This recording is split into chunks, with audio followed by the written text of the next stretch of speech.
In a recent conversation with a corporate colleague, I got some very interesting feedback about chambers of commerce. I was told, in a matter-of-fact way, the chambers were no longer relevant, no longer useful, no longer functional, that the business model was outdated.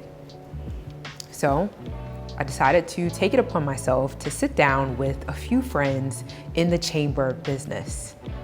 You're going to hear from chamber leaders from across the state of Virginia, diverse chamber leaders, and you're going to hear about their success as business leaders, but you're also going to hear about the impact that they're making on the businesses that they serve, the impact they made before COVID, the impact that they've made during COVID, and you're going to hear about their plans to help businesses sustain beyond COVID. I'm excited for this conversation. I got involved in York County Chamber leadership because I wanted to make a difference. I saw the need to help young and upcoming businesses and established businesses continue to grow and flourish in the community. COVID-19 impacted the community in just such a major way.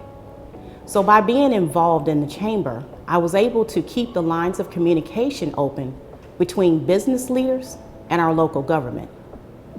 That was a big part of our focus. One, to provide the resources. Two, to provide the education and how these changes were affecting their businesses.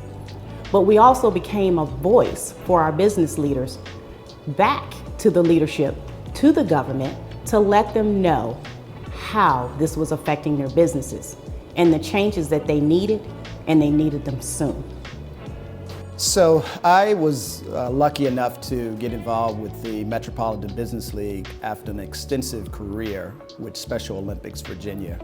I spent over 17 years with them in a senior management role, and I was aggressively looking for a nonprofit organization that I could address poverty issues, things like generational wealth. And so during my search, I was lucky enough to find the Metropolitan Business League, and I've been employed with them for 4 years as the president and CEO. Prior to the pandemic, we were already looking at doing a lot of things like online training, trying to find ways to provide capital for businesses, because we know that over 42% of businesses fail due to a lack of cash flow. And so the pandemic really just sped up the process for us.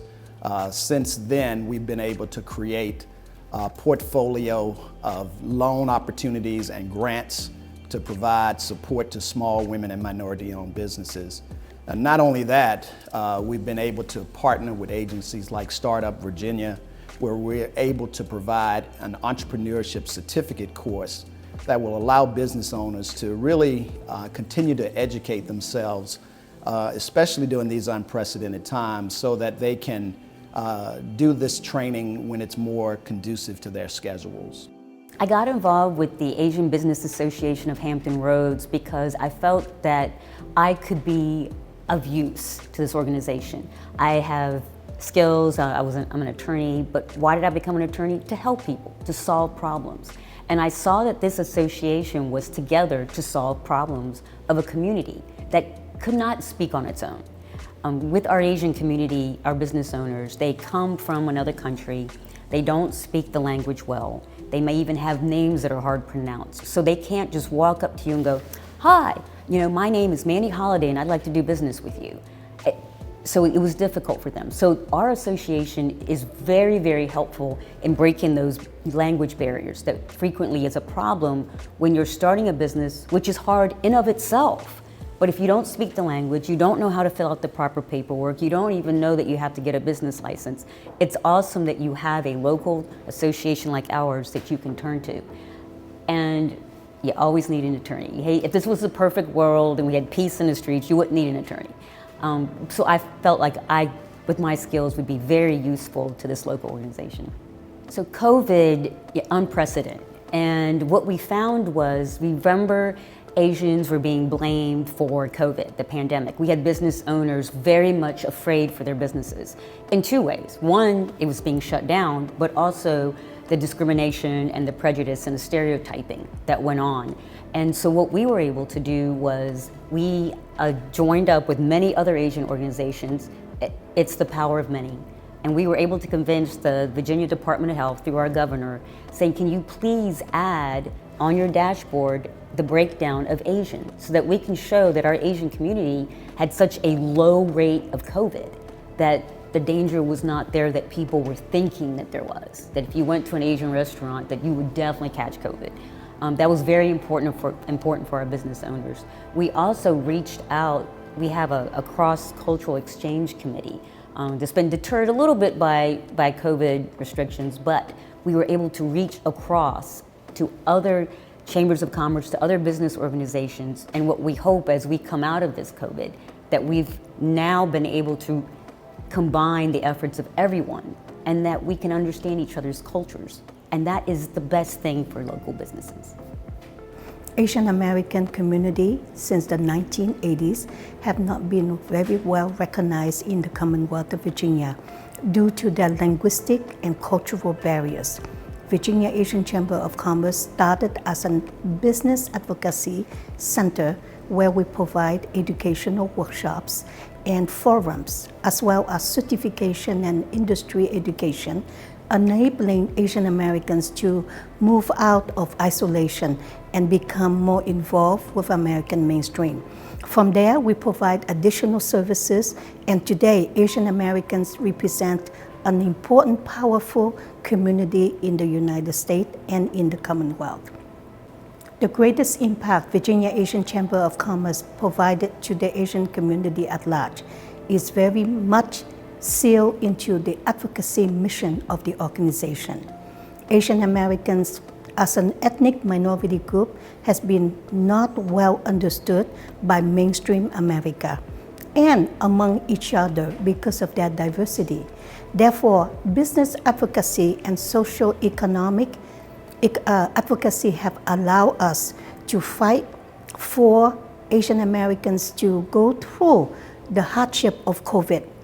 COVID have created high unemployment among Asian American groups, shut down of business, and destroyed many businesses. Virginia Asian American Chamber of Commerce, through our program, services, initiative, and very strong advocacy, have been able to pull a lot of Asian Americans out of the hardship through grants, community service, resources sharing, and we also serve in the American mainstream to speak up for Asian Americans in order to provide more knowledge about the Asian American community to the mainstream. That way, the two East and West can be connected, and therefore will be better for the Asian community to be better understood. If you are better understood, people will serve you better. I got involved in chamber leadership because I wanted to show the Latino community that we need to be more involved, not only in what we do in our business community, but what we do in our community at large, to represent businesses, how successful they could be, and not only that, to ensure that what we're doing for our Latino community is out in the front. And that's what I wanted to do, is being a chamber leader. So we've turned into much more than just a business community.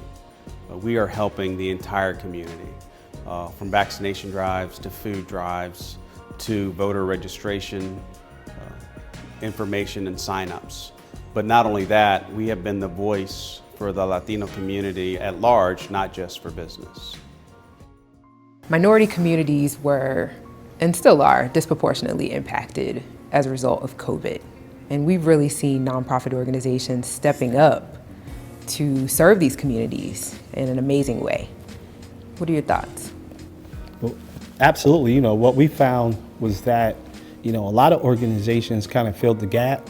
They were resilient, and this was pre-vaccine. So we're talking about the height of the pandemic that took place in 2020, where we as a country was still, as an international community, was still really learning about the pandemic. And so as a part of that, there were a lot of individuals within the African American community who were frontline workers, frontline essential workers in a lot of different places and spaces. So as a part of that, it took special leaders and leadership from organizations who were serving communities that probably over 95% looked like them. So you had to have different ways of engaging that population in those communities. What's interesting is that during that time we had Truist Cares, and Truist Cares was basically a response to, you know, how Truist was going to respond in providing resources, you know, throughout our footprints. And so I know here in Virginia, we provided $500,000 to Centera Healthcare to basically shore up 7 regional food banks because of the issue of food insecurity, which kind of went to another level during the pandemic, and to ensure, you know, the safety of people as well as the provision of food for people, even in places where people may have been short on being provided with a healthy and nutritious meal. And so that was a major contribution on our part, but there were other major contributions in terms of technology, challenges in different communities with being able to access technology and broadband and things of that nature. Schools, kids who were displaced in school because of COVID and now having to be virtual. And so how are we going to help them kind of bridge that digital divide in those communities with families who didn't have technology? And so there's a question. Yeah. What is the Truist brand promise? The Truist brand promise is basically, and I kind of go back to our purpose of inspiring and building better lives in communities, and that we value our customers, we value our teammates, we value our communities. That's the work that I do. We've talked about this, you know, part of my focus kind of as a community development manager for the state of Virginia is to make sure that we're helping to kind of live by that brand promise, live by that purpose of inspiring and building better lives in communities. And we do that through the provision of resources to organizations that serve low to moderate income individuals in communities. We're looking at the provision of workforce development, upskilling of those individuals trying to get better jobs, access to better jobs, small business access to capital. We're working with you. We're working with Metropolitan Business League in Richmond and a number of others throughout the state in how we can provide access to capital for minority-owned businesses, women-owned businesses, businesses that make less than $1 million in revenue on an annual basis.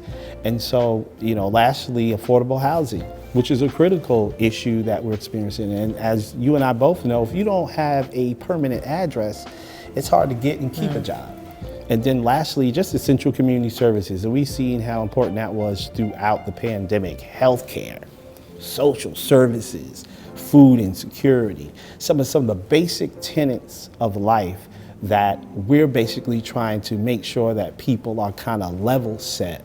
So in terms of that, they have a foundation that they can then kind of build on as we're helping to work with other organizations to provide those other types of resources and skill sets that people need to be confident in who they are and their stance, even from a financial standpoint.